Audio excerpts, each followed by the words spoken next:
Le damos la palabra entonces a María Bonicato. Bueno, buenos días a todos y a todas. Esperemos se escuche bien. Primero agradecer a Claudia Bernaza, que siempre me invita a participar de distintas actividades del Patria, como decía recién la compañera, en el marco de la Comisión de Estado. Y también, bueno, contarles que estoy acá transmitiendo desde el celular, puede ser que escuchen bombos por momentos, porque hablando de un contexto situacional y de lo que son las organizaciones públicas, hoy en La Plata, que es la institución en la cual trabajo y desempeño mi tarea desde hace muchos años, estamos con la Asamblea Universitaria eligiendo al rector. Así que me prestaron un aula como para poder trabajar con ustedes un ratito, y nos pareció con Claudia que a pesar de la situación en la que yo estaba, ahí arrancaron los bombos, está como muy bueno poder hacer por lo menos una participación y poder compartir con ustedes algunas reflexiones. Entonces, en este marco situado de estos 20 minutos que me toca compartir con ustedes, he elegido 5 razones por las cuales yo creo que todavía está vigente la obra de Carlos Matus. Digo, sé que con Felipe lo trabajaron, Felipe lo trajo a su reflexión, y también de alguna manera Claudia, cuando retoma la idea de planificación, todo el tiempo lo trae, ¿no? Digo, así que nos parece que es un autor que hay que seguir trabajando, que hay que seguir estudiando, que tiene una obra muy vasta, y entonces la verdad que da para que en estos espacios de formación y en estos espacios de pensar un mejor Estado sigamos trabajando con su propuesta.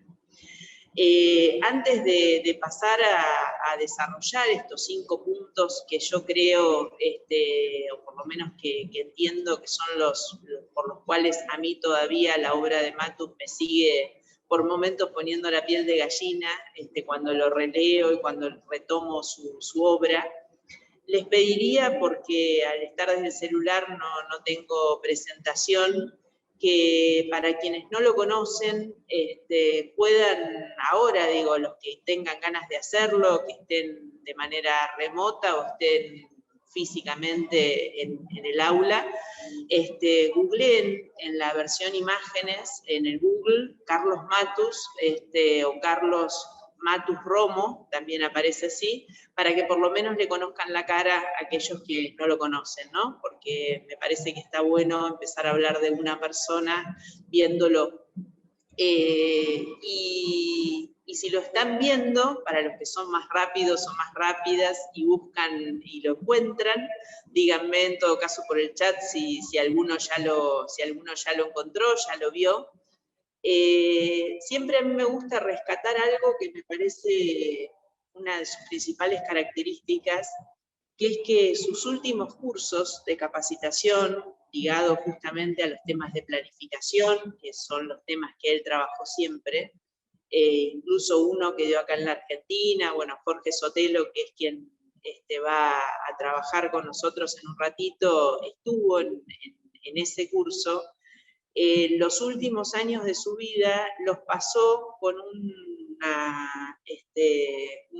cañito que le daba oxígeno, que le permitía entrar el oxígeno por sus dificultades para respirar en sus últimos años. Creo que una persona que da clases con un tubo de oxígeno al lado tiene de alguna manera una decisión tomada en términos de el compromiso, ¿no? Creo que Matus en esa forma de mostrar su compromiso, mira ahí, gracias Ezequiel, ya vio el video que está subido a la plataforma, ven el compromiso que Matus tenía en lo que hacía, ¿no? Y yo elegí una manera para presentarlo, ahí Luisa también nos trae de la Universidad donde ella está, que también lo conoció por un curso, así que genial, digo, si vieron algún video, alguna cosa, o bueno, capaz que hay gente que lo conoció personalmente también, porque fue en la década del 90, los cursos que él dio acá en la Argentina, los últimos. Les decía, elegí una manera de presentarlo, de presentar al autor, porque más allá de la biografía que circula en internet, aparece rápidamente, digo, distintas cuestiones. En el último libro que se saca, que es un libro póstumo de Matus, o sea, lo sacan después sus hijos, ahí también nos dicen que lo vieron en YouTube. Este es el último libro, que es Teoría del Juego Social. En este libro, además del prólogo, hay una parte que escribe su hija Sol, y que se titula El lector. Entonces, si ustedes me permiten, me gustaría leerlos, una carilla nada más, pero es un modo de presentar a Matus que a mí me gusta mucho. Dice la hija de Matus: es posible que para muchos de ustedes Carlos Matus esté considerado como un eminente economista de ideas avanzadas, con amplia y reconocida experiencia en el campo de la planificación estratégica y en las ciencias y en las técnicas de gobierno. Yo diría, sin querer desmerecerlos, que estos generosos calificativos no caracterizan ni expresan lo fundamental e íntimo de la personalidad de mi padre. El inagotable trabajador, pensador y creador de importantes teorías económicas era ante todo un hombre de grandes convicciones, leal a sus ideas y a sus amigos. Desarrolló a lo largo de su vida una admirable sensibilidad ante los problemas sociales, preocupándose principalmente por las clases desprotegidas, que viven sin oportunidades reales de surgir o mejorar su calidad de vida. Era un hombre luchador, en constante renovación, estudioso, poseía una admirable fortaleza y tenía un gran sentido del humor. Como padre nos dejó un importante legado. Su mejor enseñanza fue su vida misma. Con su ejemplo aprendimos el significado de la honestidad, la valentía, la sencillez, el optimismo y la lealtad. Mi padre era un gran amigo.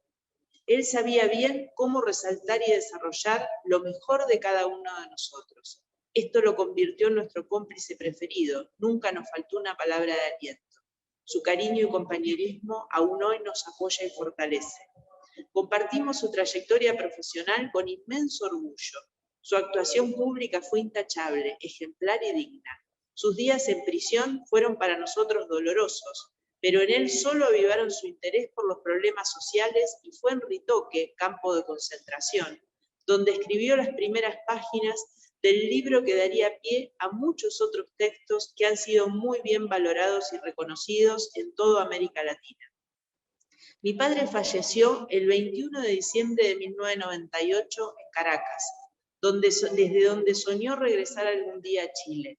Sus cenizas, tal como fue su deseo, fueron esparcidas en su casa de Isla Negra, frente al mar, donde él encontró en innumerables ocasiones la paz y el estímulo para escribir las notas de este libro, las cuales dejó totalmente culminadas y su escrito no ha sido alterado. He querido hacer de este un pequeño homenaje a su vida, principalmente porque su contenido es de un valor incalculable. Estoy segura que estas páginas trascenderán en la historia y serán herramientas poderosas para aquellos que deseen ponerlas al servicio de los gobiernos y sus gobernantes. Quiero por último aprovechar estas líneas para hacer un reconocimiento a toda mi familia, a mi madre y a mis hermanos, por el apoyo y la confianza que depositaron para la publicación de este libro, y agradezco a Kilian Zambrano, entrañable amigo de su padre, que con desinteresada e incondicional abnegación trabajó para que el escrito, que un día que llegó a nuestras manos, se editara. Agradezco a todos los que pudieron hacer esto. Fíjense de qué manera ella, siendo la hija, recupera aspectos de Matus totalmente. Ahí a mí no deja de emocionarme todas las veces que la leo, ¿no? Digo, sé que Felipe retomó la carta que Matus le escribe a Allende, esa carta póstuma a la muerte de Allende, donde él le explica y le pide disculpas. Digo, son Son piezas que nos explican la fuerza que tiene la obra de Matus. Son piezas que nos traen de alguna manera exactamente la carta que de alguna manera inicia el libro Adiós, señor presidente, que desde ese título ya conectás con algo muy fuerte en términos de lo que transmite. Entonces, ¿por qué? Porque solo se explica a partir de conocer sus características como persona, como militante de lo público, como un pensador estudioso que profundizó, que creó, que desde el exilio produjo, desde la cárcel, desde el lugar donde estaba encerrado, esta potencia que te da el poder tener lo que yo creo que Matus tuvo, como muy poca gente que se ha dedicado a estos temas, que es esa capacidad, como dice él, de mirar después de la curva, ¿no? ¿Qué hay después de la curva? Esos grandes estadistas que tienen la posibilidad de generar conocimientos nuevos, ¿no? Entonces creo que esto de alguna manera lo presenta Matus en ese sentido. Yo les decía las 5 ideas, ¿no?, que quería compartir con ustedes. La primera cuestión que creo que hace que la obra de Matus todavía tenga vigencia es porque la pensó alguien desde la gestión. O sea, no fue un estudioso, un académico que miró desde afuera lo que sucedía en el proceso de gobierno. Lo miró por ser parte y lo miró desde adentro.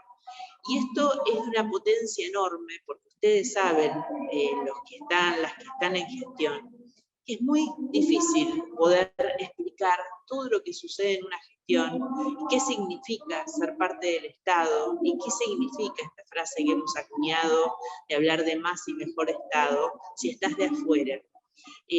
Con esto no dejo de reconocer el aporte, el valioso aporte que hacen los investigadores e investigadoras, los académicos y académicas también. Como les decía, soy parte de una universidad, pero la mirada de la afuera no siempre logra captar la trama institucional que tienen las organizaciones públicas estatales. Entonces, es una obra que está pensada desde alguien que sufrió, desde alguien que padeció, y desde ahí, claro, ¿sabés qué es, Alicia? Son los discursos, están los oradores hablando. Entonces eso es lo que pasa, es mi micrófono. No puedo, me fui lo más lejos posible de la asamblea, pero bueno, está con pantalla gigante por todos lados. Así que les pido un poquito de paciencia a hacerlo así. Es un comentario en el medio de una asamblea universitaria. Entonces, esto, digo, que está pensado desde la gestión, está pensado desde alguien que ha padecido lo que es el Estado y ha soñado también por un mejor Estado. Gracias, Luisa, buenísimo, entonces que se escucha bien. Ha soñado también por un mejor Estado. Entonces, esa potencia de sentir un par, en el sentido de que los problemas que tenía Matus, aunque parezca increíble, son los mismos problemas muy parecidos a los que nos encontramos hoy en concreto trabajando. La segunda razón por la cual yo creo que la obra de Matus es muy potente para pensar hoy nuestras organizaciones públicas gubernamentales, para pensar cómo hacer un mejor Estado, es porque su definición de planificación es muy potente, porque incluye una palabra, y en la palabra para mí es toda una posición en términos de captar la complejidad de lo que nos sucede a quienes planificamos en estos contextos, que es la palabra preside. Cuando Matus define la planificación, él, como ustedes ya saben, dice: la planificación es un cálculo que precede y preside a la acción. Y tal vez la palabra precede es la mirada a la que estamos acostumbrados y acostumbradas en términos de lo que es la planificación, a pensar que la planificación es lo que pensamos que va a suceder, lo que estimamos que vamos a hacer. Pero Matus, al poner el preside, nos da una herramienta muy poderosa, que es que en realidad, a mí me gusta decir, nos gusta decir, que la buena planificadora o el buen planificador es el que entiende que la planificación es saber surfear la ola. Y la ola no la controlás, o sea, y la ola varía, y depende de un montón de cosas, y hay un montón de cuestiones que no van a tener que ver con lo que vos pensaste, o lo que nosotros pensamos, o nosotras que iba a suceder. Entonces, que Matus haya incorporado la palabra preside, da una enorme tranquilidad y una enorme potencia a que podamos pensar cómo es planificar en movimiento. ¿Cómo es planificar cuando las cosas no se dan como pensamos que se iban a dar? ¿Cómo es planificar en velocidad, en tiempo real? ¿Qué es planificar en tiempo real? Entonces nos saca de esa idea más tradicional, más cómoda, que parece ser que la planificación es lo que haces cuando tenés tiempo y cuando querés ver qué querés hacer para adelante. La verdad que no, esa es una parte de la planificación. La otra es surfear la ola. Segunda razón, entonces, por la cual yo creo que la obra de Matus es muy potente. La tercera razón es por la importancia que le da a la idea de actor o actora. Vamos a ponerle género al pobre Matus, que no estaba todavía el debate o el centro de la agenda, la importancia del género como una discusión de debate público, entonces hablaba todo masculino. Pero la idea de poner al actor o la actora en el centro de su problematización, en el centro de su reflexión. Matus entiende rápidamente, y ahí hay mucho de su ida de sentirse un planificador normativo, tecnócrata original, de decir, la verdad que el juego es un juego final abierto, como dice él, y tenemos que poder aprender a entender que estamos siempre en esa correlación con otros y con otras. Y bueno, y sí, claro, mirá Ezequiel, si la pandemia no fue un tsunami que llegó de repente y nos obligó a salir en tiempo real con un montón de situaciones que era la única manera. Es un excelente ejemplo la pandemia para poder pensar esta idea de el surfear la ola que yo les proponía.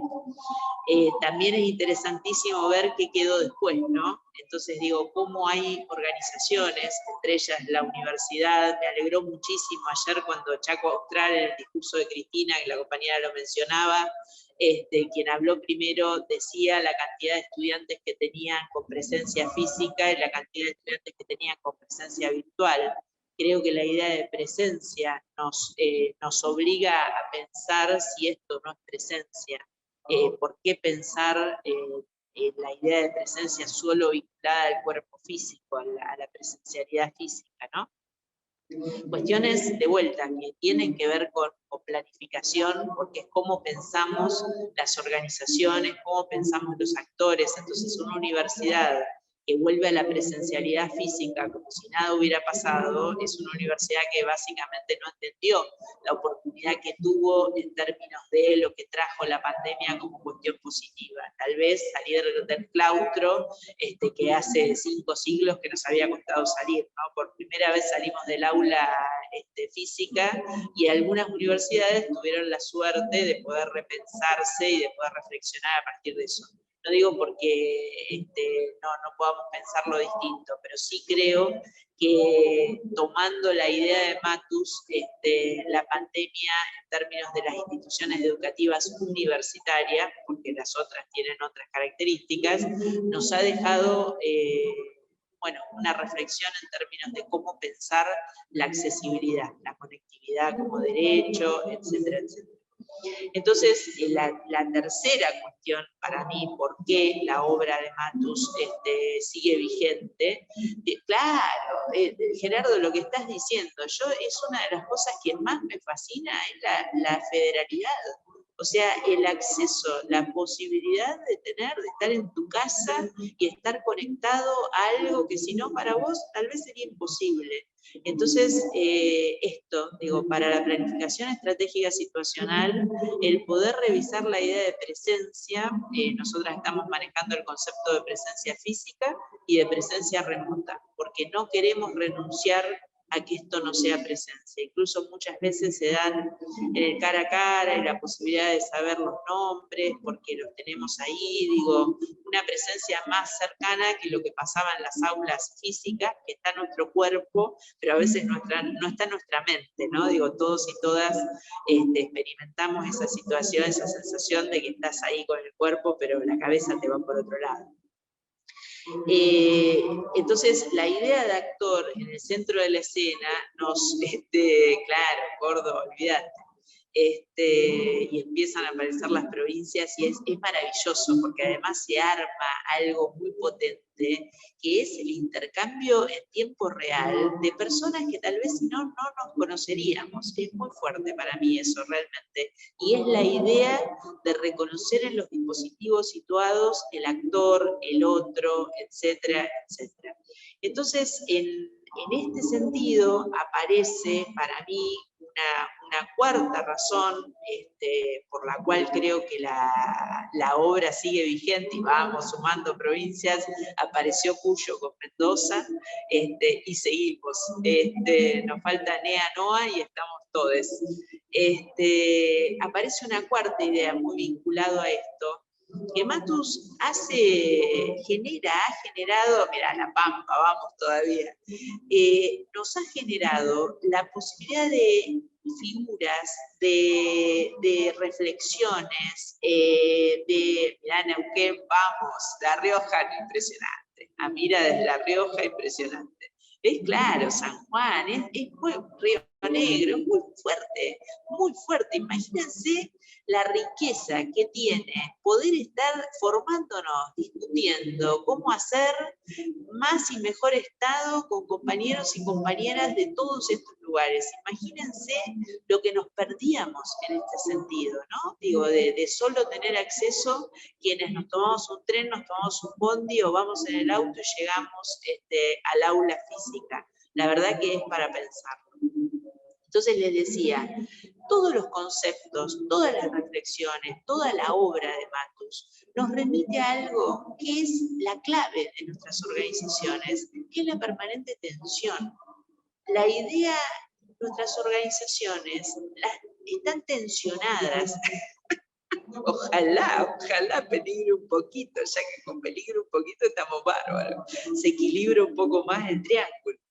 Les decía, la potencia que tiene la obra de Matus es traer, viste, ahí también con Chaco presente, es traer la idea de las organizaciones reales, o sea, organizaciones tensionadas, organizaciones donde conviven lógicas diferentes, donde no todos y todas vamos para el mismo lado, donde se trata de, cuando Matus habla del triángulo que vieron con Felipe, cuando habla de los cinturones de gobierno, son todas metáforas o son todas construcciones conceptuales que él hace en la lógica de tratar de comprender esta tensión que se da de manera permanente y que es inherente a la organización misma. Digo, la planificación normativa nos ha querido convencer durante años que el problema de los planificadores es que lo que tenemos que hacer...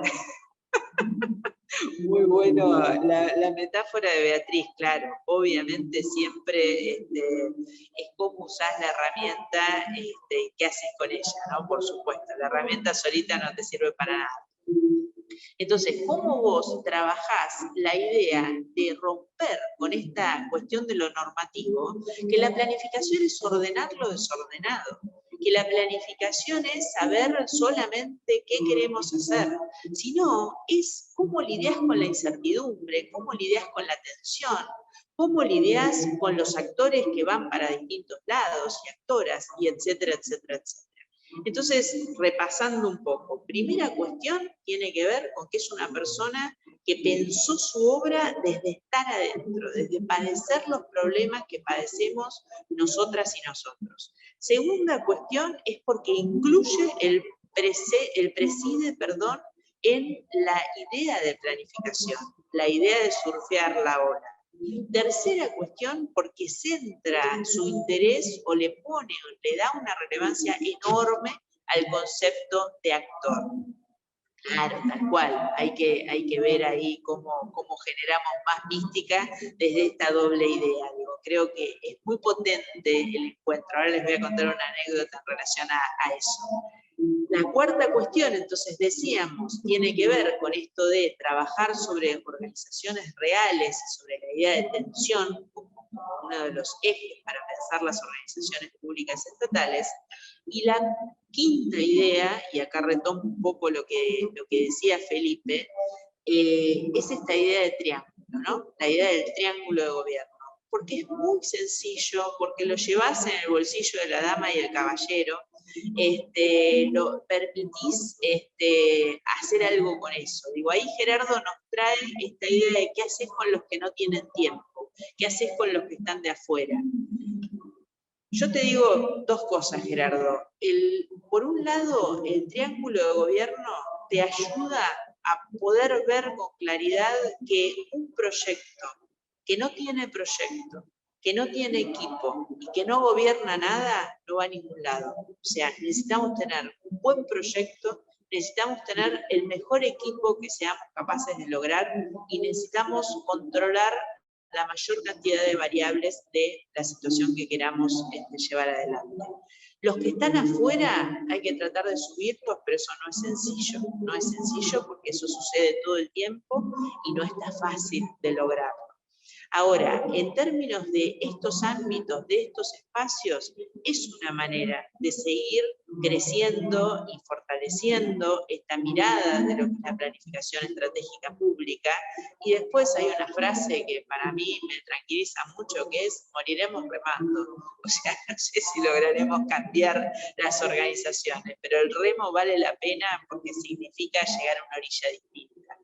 Y un poco trayendo lo que decía Beatriz, creo que las herramientas no son en vano y que Matus lo que hace es pegar el discurso a la práctica. El miércoles pasado, en el aula de la facultad nuestra, dando clases justamente de planificación y gestión, nos pide el centro de estudiantes, todas las agrupaciones, hacer una asamblea con los estudiantes. Entonces nosotros le damos 15 minutos, antes nos fuimos para que lo pudieran hacer.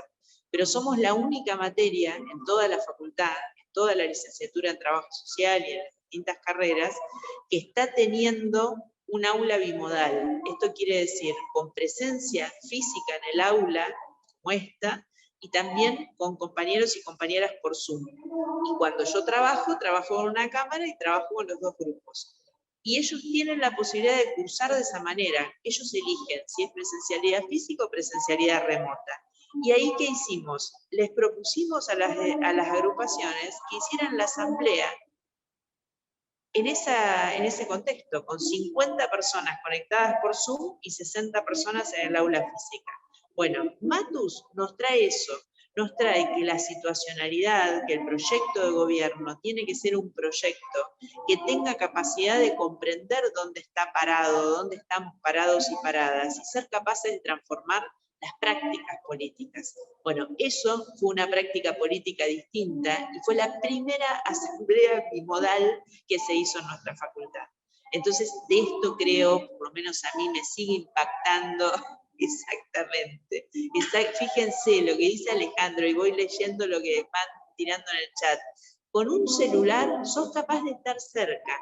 Sos capaz de estar cerca y con el chat soy capaz y somos capaces de poder estar conectados y conectadas, y estar un poquito más cerquita y que yo entre en las casas de ustedes y que ustedes me acompañen en esta asamblea que es tan importante para nosotros y nosotras en el día de hoy. Así que con esto, para no pasar mucho más del tiempo que me habían dado, dejo por acá mis reflexiones y seguimos con la actividad. Muchísimas gracias por la participación en el chat, por escucharme.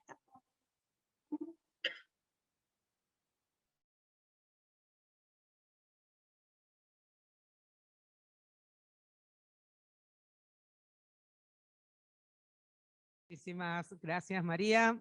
María no lo dice, pero la asamblea en la que ella está, de la que nos cuenta, es la asamblea de la Universidad Nacional de La Plata, en la que se van a elegir, entre otras cosas, las nuevas autoridades, y donde esperamos verla seguramente a María Bonicato entre ellas. Así que por eso también ella hoy no nos acompaña en persona, sino que está participando de la asamblea. Así que bueno, muchísimas gracias, María, muy interesante. Y ahora, bueno, lo voy a presentar al próximo docente del seminario, de la clase de hoy, que es Jorge Sotelo. Es un compañero militante peronista, especializado en planificación pública, con más de 30 años de experiencia en el ámbito nacional y provincial, así como en diversos países de la región. Es docente UBA, Flaxo, UNSAM y UNLA. Así que bueno, vamos a cambiar los lugares por la cámara y los dejo con Jorge Sotelo.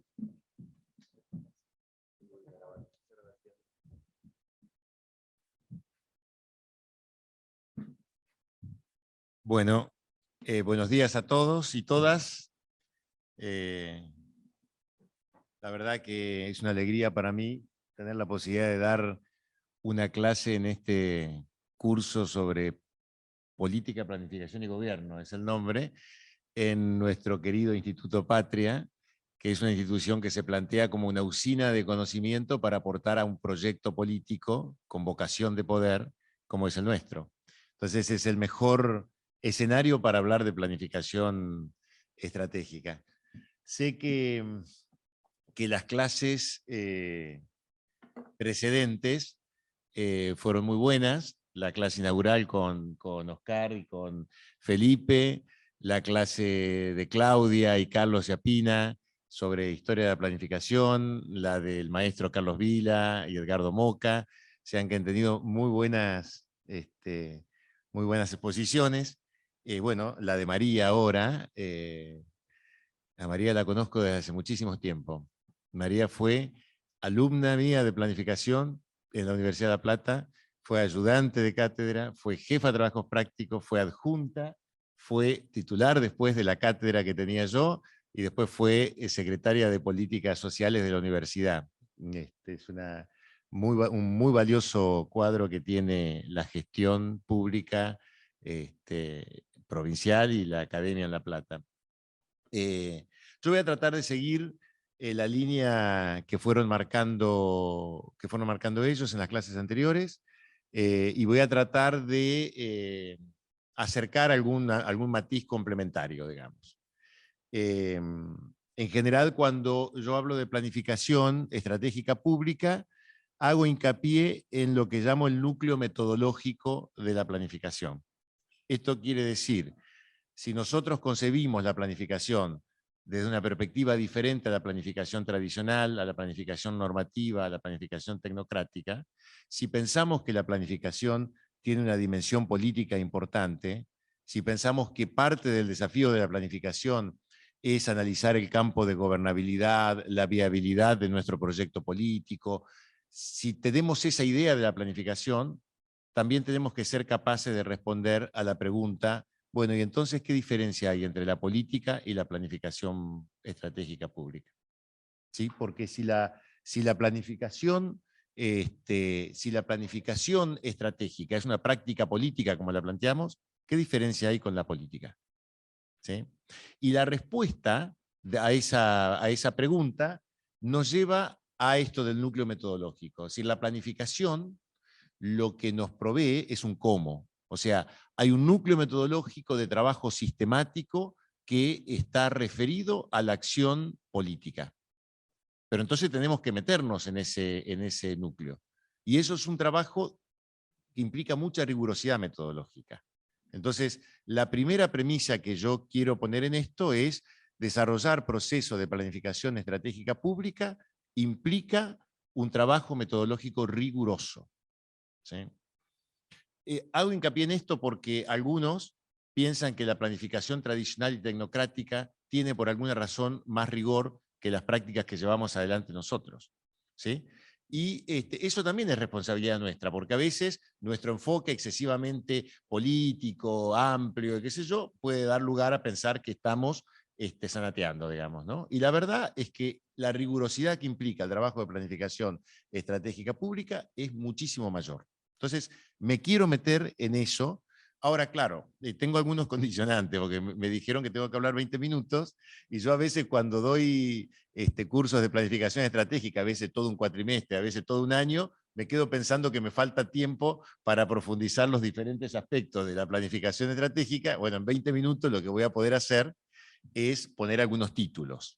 Pero lo que pensé, y está ahí, lo va a quedar para ustedes, es yo pongo algunos títulos y después hay una serie de enlaces a videos, que hoy los videos son como un material bibliográfico, digamos, a videos que ustedes después pueden consultar, que en realidad son clases grabadas de algunas materias que yo doy en distintas universidades, que les puede permitir profundizar aspectos metodológicos que son un poco más densos, más técnicos. Yo lo que voy a hacer es, de alguna manera, poner los títulos, ¿no?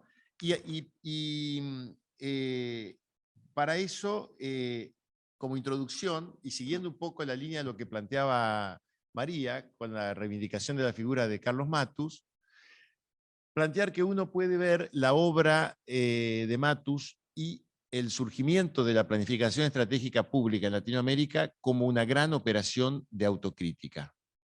Lo que Matus hace es una gran operación de autocrítica.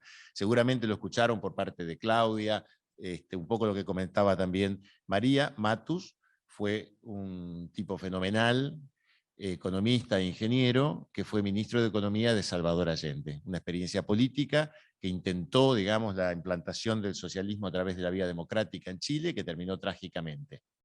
Pero Matus, además, era un cuadro de la CEPAL. Él venía de la CEPAL, de la Comisión Económica para América Latina. O sea, era un economista que venía formado en la planificación del desarrollo que se desarrolló en la región durante las décadas del 60 y del 70, ¿no? Que fue un momento histórico de la planificación muy importante. Supongo que algo de esto habrán visto con Claudia y con Carlos. Que fue posterior a los esfuerzos de planificación de nuestro propio movimiento político, fue posterior a los planes quinquenales, y vino de la mano de la política exterior de Estados Unidos respecto de la región. O sea, vino de la mano de la Alianza para el Progreso. ¿Sí? Y tuvo mucho impulso en la década del 60 y del 70, y se generó toda una institucionalidad de la planificación. Y la CEPAL fue un órgano muy importante en donde se desarrolló un pensamiento propio respecto de la planificación y respecto del desarrollo, que cuestionó las teorías de los países centrales sobre el desarrollo.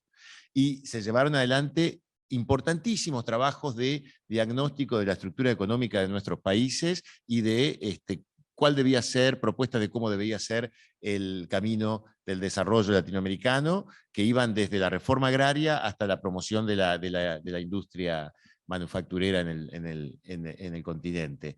Sin embargo, muchos de nosotros tenemos mucho cariño por esa experiencia. Bueno, de ahí surgió el estructuralismo latinoamericano, de ahí surgió la teoría de la dependencia, también, de esas discusiones, ¿no? Que planteaban, bueno, no hay un camino lineal al desarrollo, todo lo contrario, los países centrales son desarrollados porque los países periféricos no lo son, ¿no?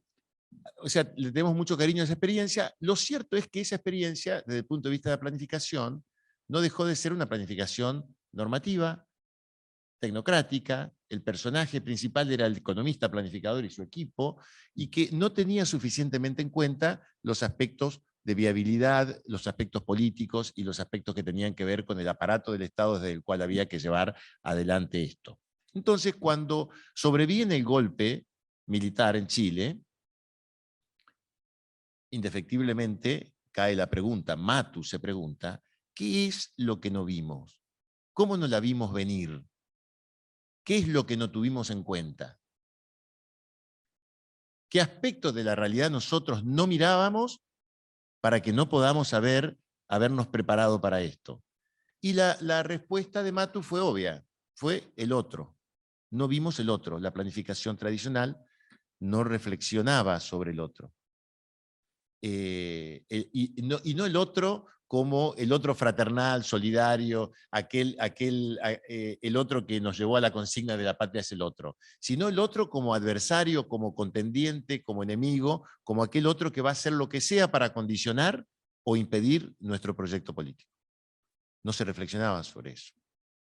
Entonces, esa respuesta lo lleva a Matus a un ejercicio de autocrítica en donde él genera otro planteo de la planificación y donde aparece el conflicto como un elemento central, y ligado al conflicto aparecen dos conceptos que resumen el aporte del enfoque de planificación estratégica a la planificación en general, que es el concepto de campo de gobernabilidad, es decir, qué controlo y qué no controlo, y sobre qué factores yo puedo tener influencia, pero también hay otros actores que pueden influir sobre eso, y el concepto de viabilidad de la acción política, de la acción del Estado.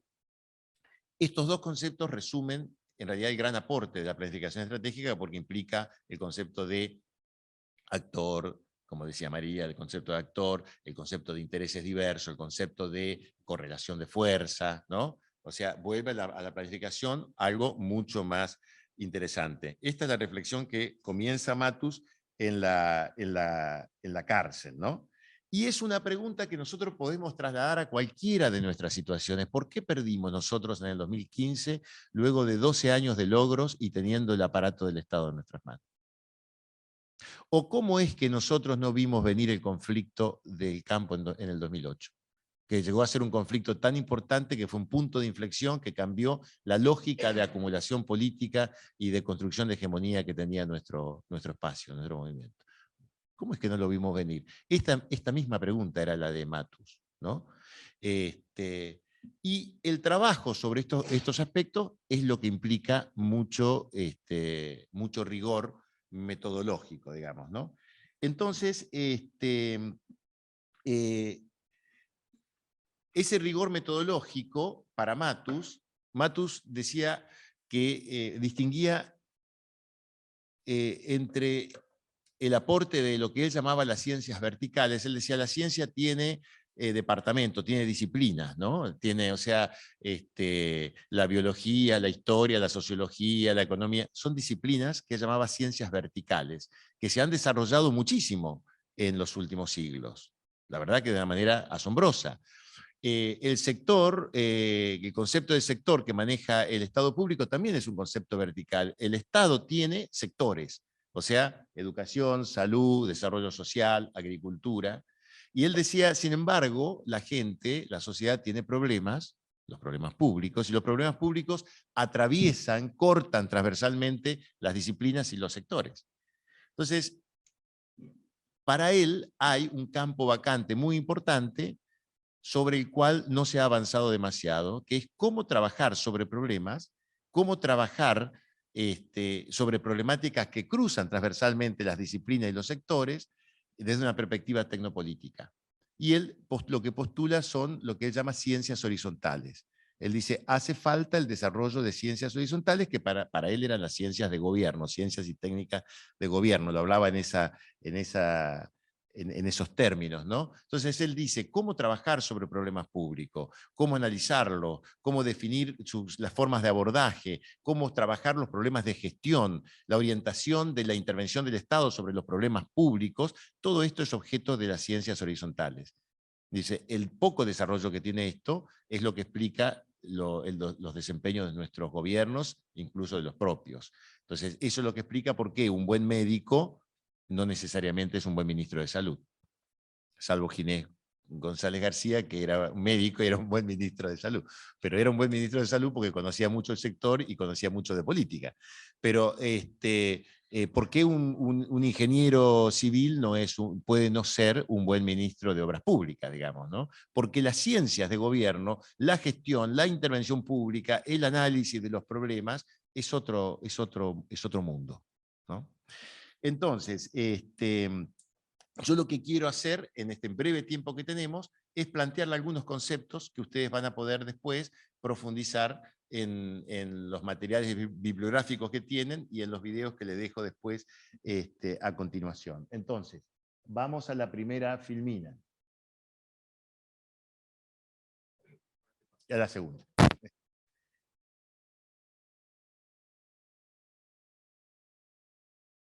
¿Podemos pasar a la segunda filmina? Tendría que ser así. Mauricio, De la que habla María Bonicato, tendríamos que hacer así, que todos vean.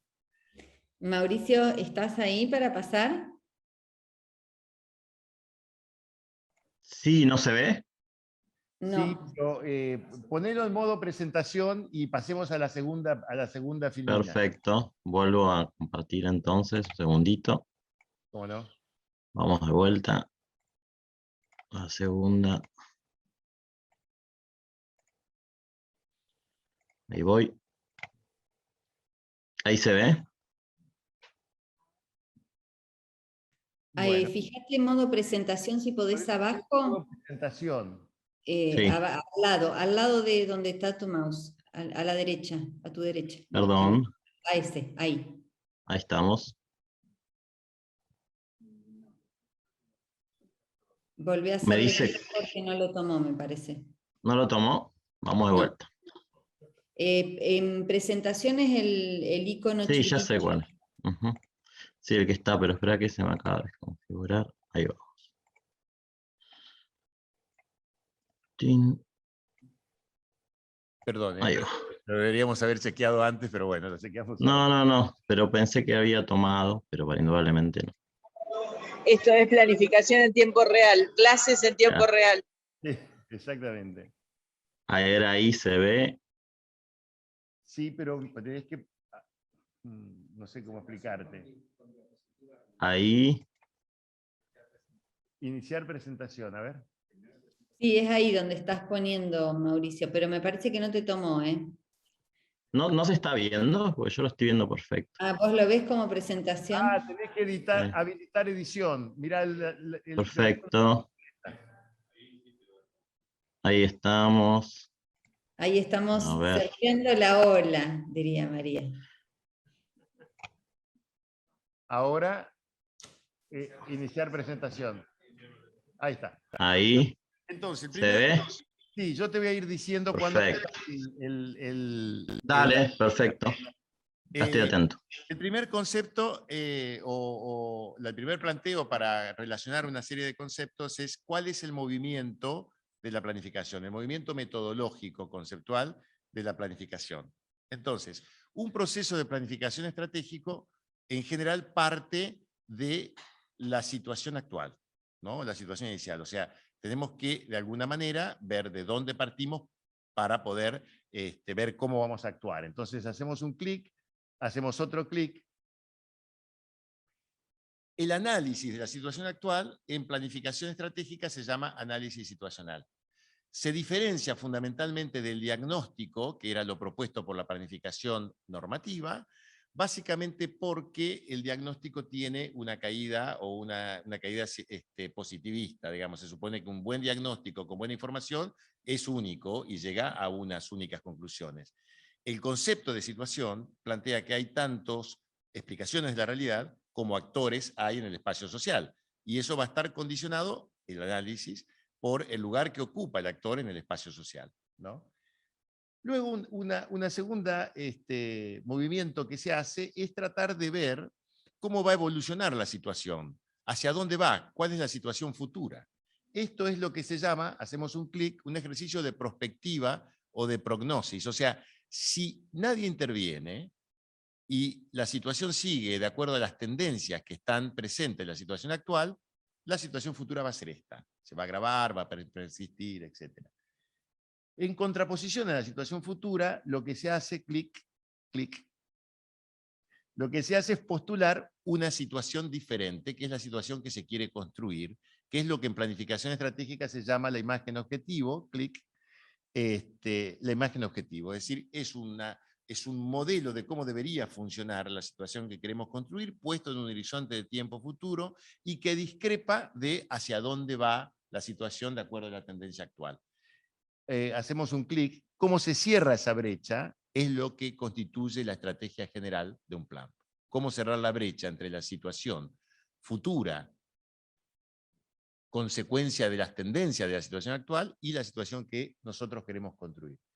Y hacemos un clic esta trayectoria que va de la situación inicial a la situación deseada es lo que en planificación estratégica se llama el arco direccional o la trayectoria. Ahora, el tema es que la trayectoria nunca en realidad es recta, como aparece en el dibujo, sino que está compuesta por una serie de arcos de coyuntura, clic, arcos de coyuntura que en realidad están signados por conflictos con otros actores, y por lo tanto va a condicionar nuestra intervención. Entonces es muy probable que la trayectoria tenga estas características, clic, que es una característica de desarrollo zigzagueante, ¿sí? En donde nosotros vamos a ir teniendo desvíos respecto de la situación, de la trayectoria ideal, por motivo de cómo tenemos que movernos en la coyuntura, de cómo tenemos que movernos en los conflictos, y siempre el cálculo estratégico acá es que los desvíos tácticos, no obstante, nos acercan a la situación deseada. Ahora, también esos desvíos tácticos pueden transformarse en desvíos estratégicos, o sea, desvíos que nos llevan a otra situación, o sea, desvíos que nos llevan al carajo, digamos, ¿no? Que serían desvíos estratégicos, ¿no? O sea, yo puedo decir, señores, en la situación actual, yo tengo que ver cómo negocio con el Fondo Monetario, no tengo otra posibilidad, tengo que ver en qué circunstancia, en qué situación negocio, probablemente tenga que hacer algunos ajustes en los números de la economía para poder acercarme a un cierto equilibrio fiscal, me lo están exigiendo, y además puede ser conveniente, o sea, hay una serie de desvíos tácticos, a lo mejor yo estoy convencido, tendría que hacer una política más keynesiana, pero bueno, voy a ir por acá para ver cómo manejo esto. Ahora, también es cierto que esos desvíos tácticos pueden transformarse en desvíos estratégicos. Estas son algunas de las cuestiones que estamos debatiendo políticamente hoy. Las tensiones que se manifiestan en nuestro espacio tienen que ver con que hasta qué punto los desvíos tácticos que vamos haciendo todavía están dentro de nuestro arco direccional, o en qué medida pueden llevarnos a un nuevo fracaso, ¿no? Entonces, acá tenemos varios conceptos: análisis situacional, prognosis, imagen objetivo, trayectoria, arco de coyuntura, desvíos. Sobre estos temas vamos a tener que trabajar. Y me voy a detener sobre todo en el primer gran paso, que es el análisis de la situación, porque esto es un punto importante que nos lleva a otro tipo de planificación de la acción. Entonces hacemos un clic, el análisis situacional, que como decía María, se hace antes de la intervención, pero como decía María, la planificación no solo precede, sino preside la acción, y por lo tanto hacemos otro clic, se debe hacer permanentemente a lo largo de toda la intervención. A lo largo de toda la intervención, nosotros tenemos que ir profundizando nuestro análisis situacional, ¿sí? ¿Y en qué consiste el análisis situacional? Básicamente, pasamos a la otra diapositiva, clic. Básicamente consiste en llevar adelante un análisis en 3 dimensiones. Por un lado, tenemos que hacer un análisis riguroso de los problemas públicos, del campo de política, del campo de intervención del Estado, pero también tenemos que hacer un análisis de los conflictos que estructuran ese campo de política, y tenemos que hacer un análisis de las políticas públicas, de las actuaciones, de las intervenciones del Estado sobre ese conjunto de problemas. Son 3 dimensiones del análisis situacional que tenemos que llevar adelante y que nos exigen mucho rigor. Por motivo de tiempo no me voy a meter en esto, solamente lo que les quiero decir es que hacemos un clic. El análisis de problemas, para que ustedes tengan una idea, tiene un concepto crítico central, que es el concepto de causalidad, ¿sí? Es el momento en donde yo analizo cómo son los procesos de producción de los problemas públicos que estamos queriendo enfrentar. ¿Cuáles son los factores causales que inciden en ese proceso? Esto nos lleva a un trabajo muy riguroso en donde nosotros tenemos que lidiar con problemas, con variables, con indicadores, con hipótesis explicativas, con hipótesis prospectivas. O sea, hay un trabajo muy parecido al trabajo de investigación, con la única característica es que se trabaja con distintos, analizándolo desde la perspectiva de distintos actores, ¿sí? Y acá hay una reflexión sobre el análisis, que lo hace muy bien, toda la planificación estratégica, pero lo hace muy bien Matus. Matus distingue, lo podríamos llamar de esta manera, como 3 planos de estructuración de los problemas públicos, ¿no? Él dice, hay problemas, hay factores que son estructurales y que determinan en gran medida cómo es el juego o cómo es la situación. Hay factores que son condicionantes, son menos fuertes que las reglas de juego, pero que también de alguna manera influyen en ¿qué? En cuáles son los problemas que se producen bajo esas reglas de juego, bajo esos condicionantes, que es el campo de los problemas emergentes, que son los problemas que se ven o que se sufren. Matus decía, en realidad, la gente vive en el mundo de los problemas emergentes.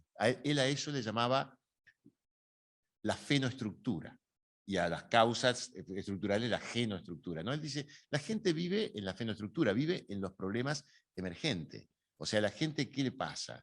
Cobra poco, el sueldo no le alcanza, los colectivos andan como la mona, tardan en llegar al trabajo, no tiene vacante el hijo en la escuela, sube sufre la inflación, la comida sube, vive, por decirlo de algún modo, alienado en el mundo de los problemas emergentes, en la fenoestructura.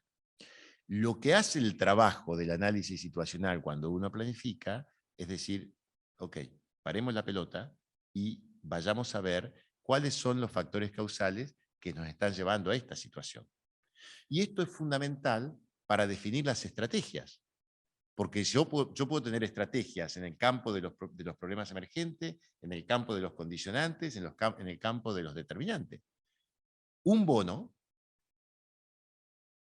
que complementa el ingreso de los hogares de menores ingresos es una acción, es una estrategia a nivel de los problemas emergentes.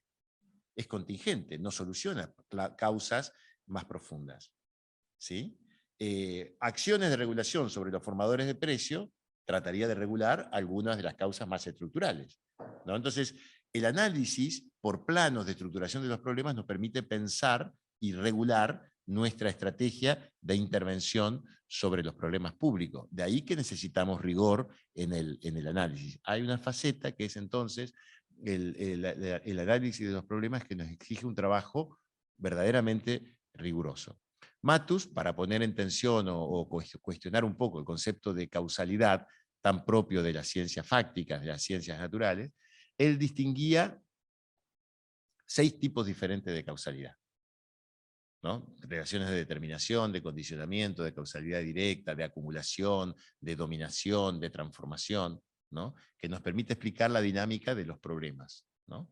Él decía, fíjense ustedes cómo hay relaciones tan diversas como que un hecho puntual en el campo de los problemas emergentes te puede cambiar una regla de juego. El ejemplo que siempre doy en clase, porque es muy ilustrativo, es el caso del servicio militar obligatorio y el caso Carrasco. Cómo la muerte de Carrasco llevó a la abolición del servicio militar obligatorio. O sea, el terreno de los problemas públicos es un terreno de multicausalidad, es un problema de causalidad difusa, en donde uno tiene que ser muy fino para analizar cómo se mueven los problemas para poder acertar en la estrategia. Esto llega, hacemos clic, por favor. ¿Cómo se llama el compañero? Mauricio. Esto llega a análisis de problemas que llegan a tener, no lo pongo para que lo lean, ¿no? Pero estas características, ¿no? En donde uno analiza relaciones causales, trabaja sobre múltiples factores y donde además los colores tienen que ver con el análisis del campo de gobernabilidad. ¿Qué controlo, qué no controlo, qué controla otro? Porque yo estoy pensando en la acción. El diagnóstico parece más una investigación académica, ¿no? El análisis situacional es para definir cómo voy a actuar. Ese es el foco. Seguimos. Mauricio, una más. El análisis de los conflictos lleva a otro mundo. Un campo de política se estructura, existe un campo de política, no usamos el concepto de sector, sino de campo de problema, campo de política, cuando hay conflictos que estructuran el campo, cuando hay actores que están en tensión y estructuran un campo. Eso se transforma en un campo de política. Entonces ahí hay que analizar cuáles son esos conflictos, cuáles son los actores que intervienen, tener en claro la historia de los conflictos, el patrón de comportamiento de los actores, y hay que analizar cosas como las que aparecen acá. La motivación del actor, el interés, el posicionamiento, el valor que le otorga. Hacemos una más. Y la capacidad de fuerza que tiene, ¿no? ¿Qué recursos críticos maneja? Cuando digo recursos estoy hablando en términos generales, ¿no? Son de recursos económicos hasta capacidad organizativa, poder de movilización. ¿Cuál es el patrón de comportamiento? ¿Cuánto sale? Yo ya sé hoy en día que si nosotros aprobamos unas retenciones, seguramente el campo que le encontró el gusto a la acción directa va a salir a cortar rutas, ¿no? Hay un patrón de comportamiento que yo ya puedo predecir. ¿Cuál es la experiencia, los conocimientos, ¿no? La capacidad de bloqueo que ellos tienen? O sea, tengo que hacer un análisis de actores y de conflictos. Y por último, pasamos a la siguiente diapositiva, el análisis de las políticas que hay en curso y que se dirigen hacia los problemas públicos que estamos intentando abordar, es algo fundamental, porque yo tengo que ver, digamos, finalmente, sobre todo cuando estamos en posesión del aparato del Estado, qué forma van a tomar mis políticas. Por lo tanto, tengo que tener un conocimiento riguroso de cómo son los procesos de producción pública. Tengo que conocer el Estado, tengo que poder contarle las costillas al sector público, porque es mi materia de trabajo, es con la que vamos nosotros a lograr intervenciones estatales exitosas en torno a los problemas. Entonces, como yo decía, en el análisis de problema el concepto clave es causalidad. En el análisis de actor el concepto clave es correlación de fuerza. Y en el análisis de la política el concepto clave es acción estatal. Entonces yo acá tengo que ver cómo son las prestaciones de bienes y servicios que se dirigen a esos problemas, cómo son esos procesos productivos, tengo que ver cuáles son las prestaciones dinerarias, tengo que ver cuáles son las inversiones, los proyectos de inversión pública, ¿no? de formación de capital fijo que tiene el Estado, tengo que ver cuáles son las regulaciones fundamentales del sector, cuáles son las acciones de creación de sentido, las acciones estratégicas de alianza que lleva adelante el sector público en una política, tengo que conocer el presupuesto, tengo que conocer cómo son esos procesos, tengo que conocerlo en detalle. Al fondo está Cecilia Bufa, que es una compañera que está trabajando en un área del Estado que lleva adelante un intento de registrar cómo es el mapa de la acción del Estado. Tengo que conocer eso en detalle. Por cualquiera de los tres lados de la tarea o del desafío que implica un análisis situacional, como ustedes ven, lo que yo necesito es rigor metodológico, en cualquiera de los tres casos. En el análisis de problema, en el análisis de los conflictos y en el análisis de la acción estatal. La idea que yo quiero dejar es la que mencioné al comienzo. Desarrollar un proceso de planificación estratégica pública es desarrollar un proceso muy riguroso desde el punto de vista metodológico. Y tenemos que tenerlo muy claro para combatir cualquier interpretación acerca de que esto es un poco de cháchara, digamos, ¿no? Todo lo contrario, implica mucho rigor y nosotros deberíamos prepararnos para eso. Cualquiera que actúe en el sector público, que actúe en relación a los problemas públicos o que actúe en la esfera de la acción política, desde cualquier organización, tendría que tener claro esto. Un sindicato tendría que tener claro esto, un espacio político tendría que tener claro esto. Yo tuve la suerte de participar de un curso y trabajar con Matus en los últimos años de su vida. Creo que lo matamos nosotros, porque él nunca había trabajado en Argentina, vino acá. Es tal como decía María, daba las clases con un tubo de oxígeno acá al lado, era esa cara que ustedes habrán googleado ahí, es la de un viejo cabrón, era un viejo cabrón totalmente, se terminaba peleando con todo el mundo con el tubo de oxígeno puesto. Yo lo vi discutir con alumnos y decirle, bueno, yo no puedo discutir con usted porque usted no sabe nada, cosas, bestialidades así, bestialidades de ese tipo. Era un tipo apasionado, era un tipo realmente apasionado como son estos procesos. No me acuerdo dónde iba, pero digo, lo que sí es cierto es que, no, le iba a contar que después trabajando en otros países, estaba en República Dominicana, y empiezo a hablar de planificación estratégica, y empiezo a ver que había un interés tremendo, y entonces me entero que Matus había estado en la década anterior haciendo talleres de planificación estratégica para lo que en ese momento era el Partido Revolucionario Dominicano. o sea, de estrategia del partido político, no solamente de la acción estatal. Digo, esto es una práctica que deberíamos llevar adelante todos. Bueno, como esto tiene un límite, la modalidad del curso que estamos desarrollando, es que pasamos a la otra diapositiva, por favor, Mauricio. Bueno, este es un mapa de la acción estatal. Pasamos a la otra más, y otra más. Les voy a dejar otra más. Les voy a dejar entonces 5 enlaces que llevan a videos en donde se aborda metodológicamente estos desafíos. Y hay ejemplos, y hay instrumentos, y hay conceptos metodológicos que están desarrollados como para poder hincarle el diente a este tema, que es lo que me gusta aportar en general cuando hablamos de planificación estratégica. Bueno, nada más.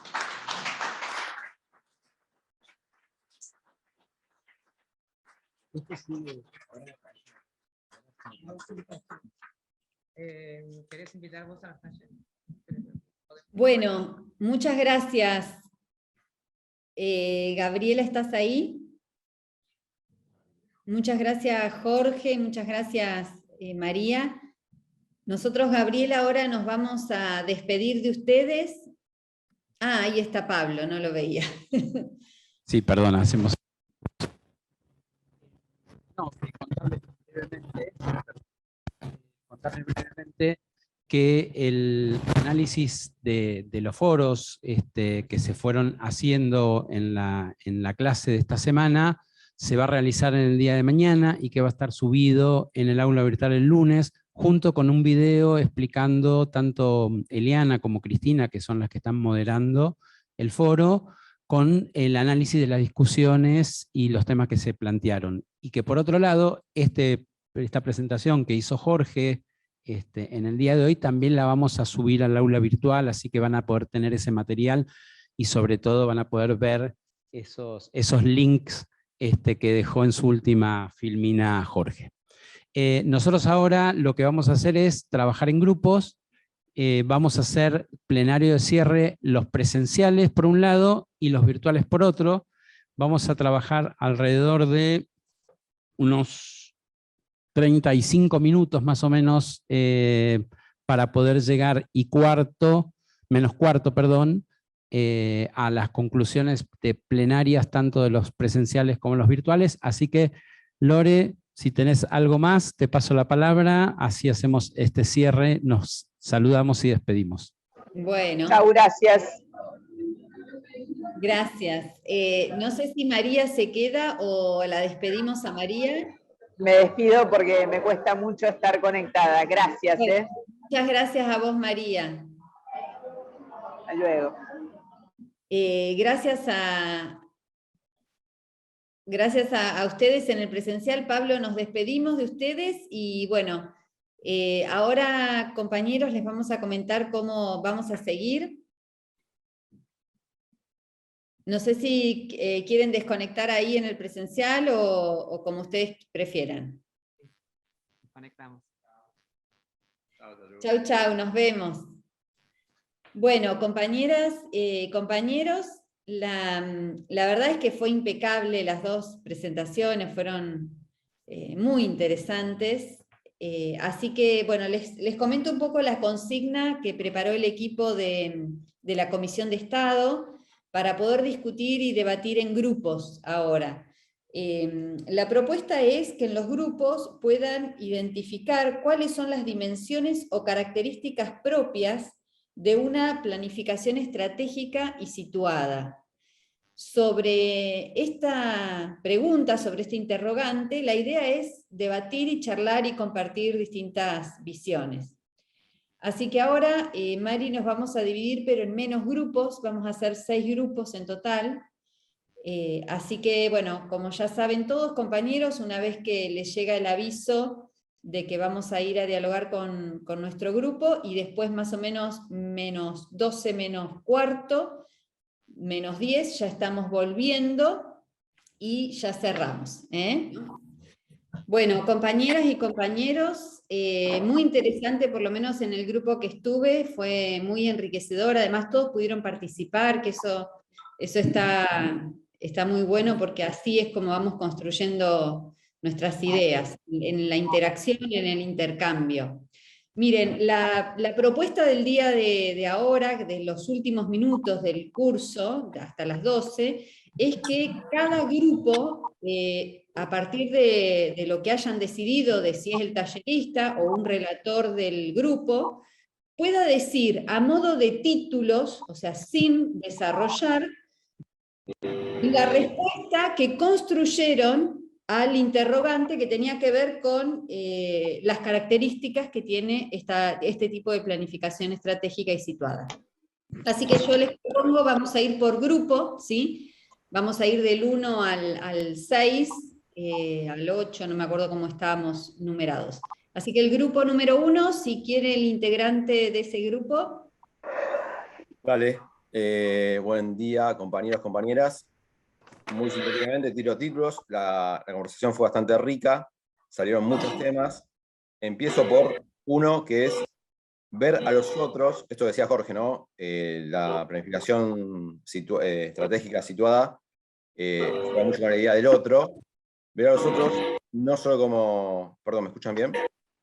Sí, hay alguien que tiene un micrófono abierto, me parece. Por favor, si pueden fijarse, así escuchamos a Maximiliano.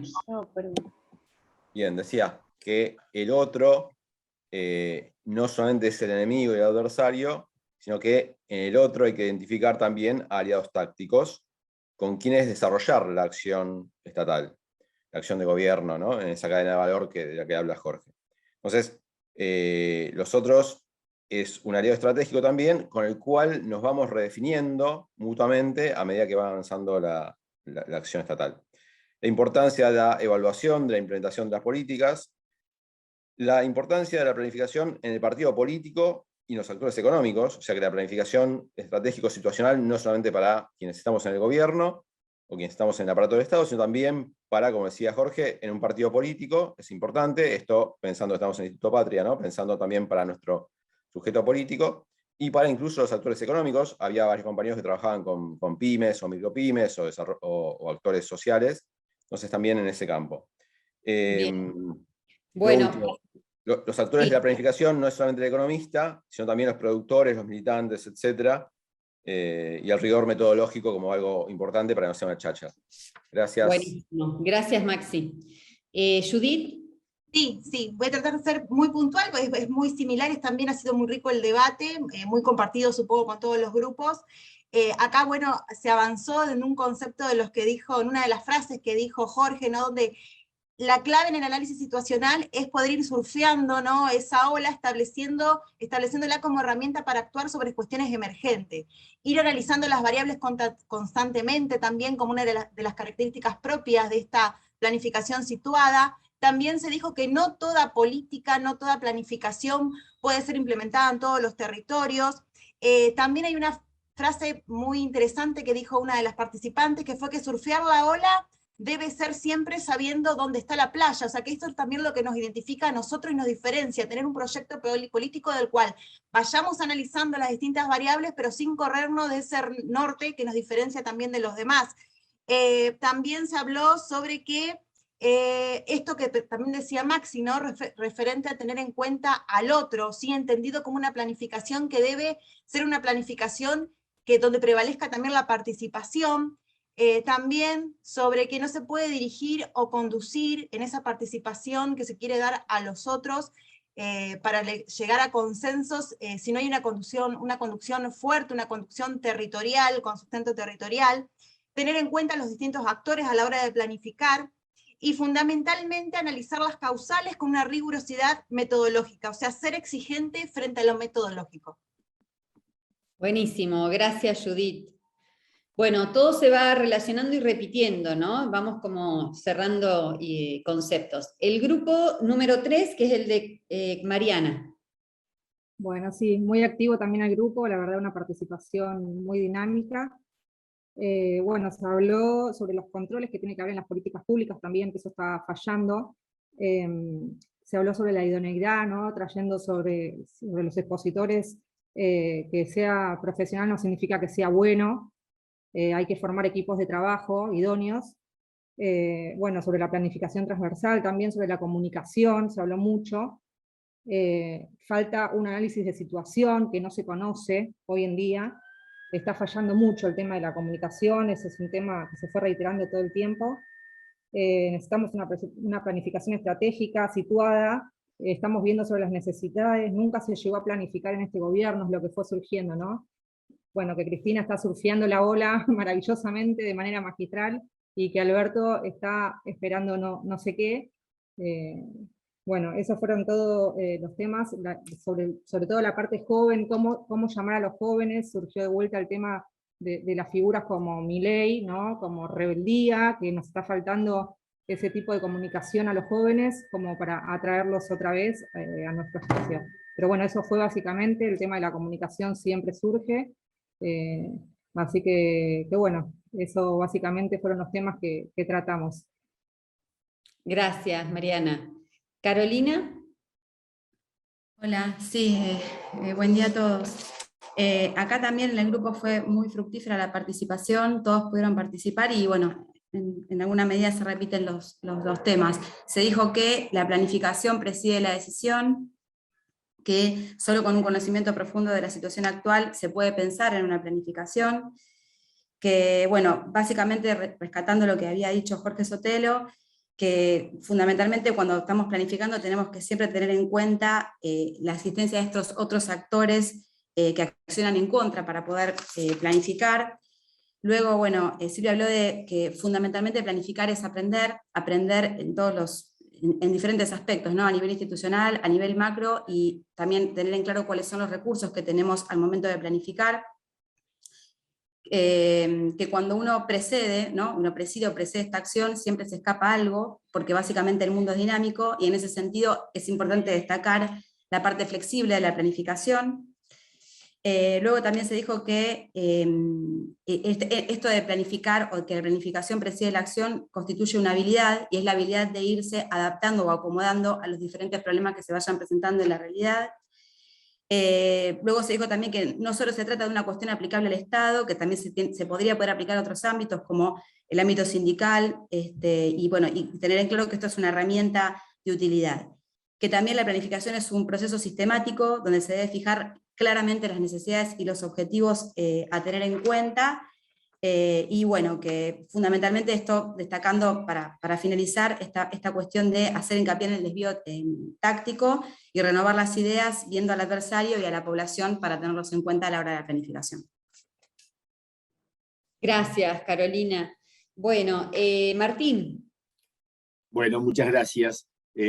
Muchas de las cosas que planteamos en el grupo también se plantearon anteriormente, que rescato fundamentalmente dos cuestiones que me parece que complementan lo que se venía planteando. Una era quién planifica, y en ese quién planifica no tanto esta idea de diferentes actores planificando diferentes, sino quién planifica en nuestro campo, y acá se hizo mucho hincapié en la necesidad de una planificación participativa, una planificación que sea una construcción colectiva, e incluso hasta llegamos a discutir la cuestión del consenso sí, consenso no. Pero además, una cuestión que también salió muy fuerte es que no existe planificación si uno desconoce la vida de la población. Digamos, si uno no tiene en cuenta cuáles son las propias características de la población sobre la que está planificando. Y eso tiene que ver también con un planteo que se hizo sobre cómo está demasiado centralizada la planificación política hoy por hoy de nuestros gobiernos y de nuestro espacio político. Eso, gracias. Espero haber sido fiel a lo que dijeron las compañeras y los compañeros. Seguro que sí, Martín. Gracias. La compañera Alicia.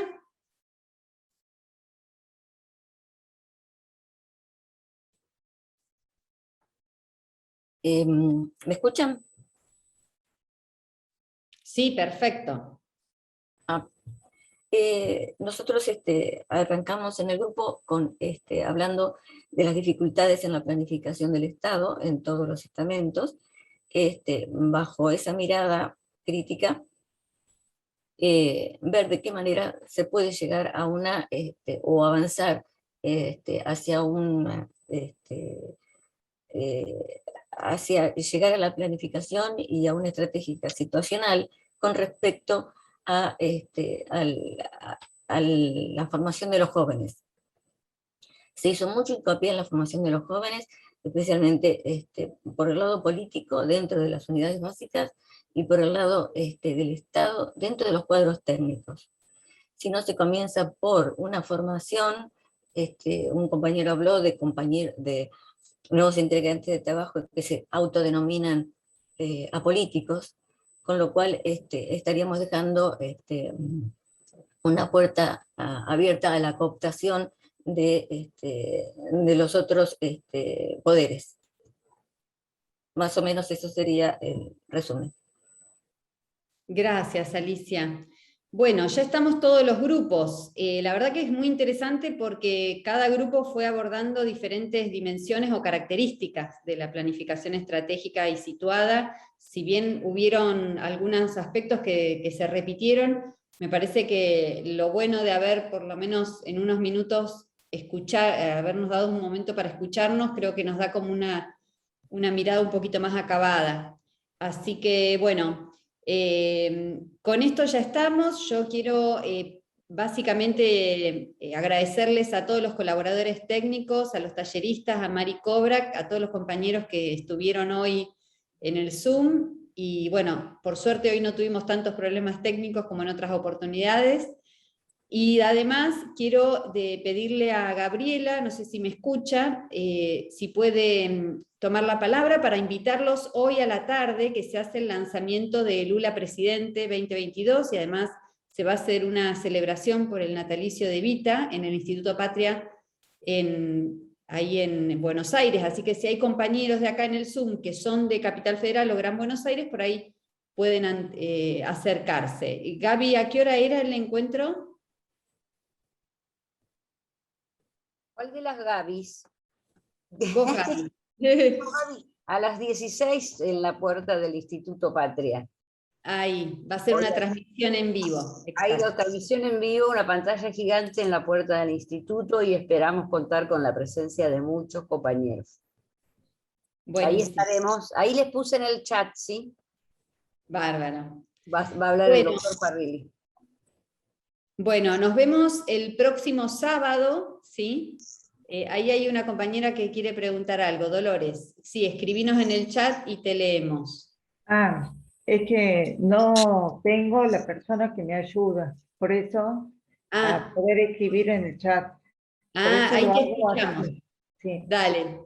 Yo, hace mucho que yo no me sentí, soy peronista de toda la vida.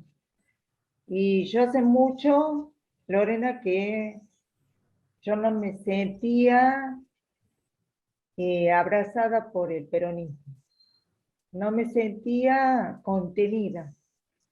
Y cuando he tenido ahora la suerte, la semana pasada, de ir al Instituto Patria, yo, por primera vez en mucho tiempo, me he sentido abrazada por todos mis compañeros. Así que les doy las gracias. Sí, les doy las gracias. Qué lindo escucharte. Bueno, entonces hoy andá a las 4 de la tarde. Ahí la vas a ver seguro a Gabriela, van a ver varios. Yo ya estoy en Tucumán, así que no voy a poder ir. Te he hablado buscando también a vos, así que... pero yo estoy en Neuquén. Sí, sí. Bueno, compañeros, todos desde acá. Bueno, un placer, un gusto. Si quieren abrimos los micrófonos y nos vamos saludando y despidiendo.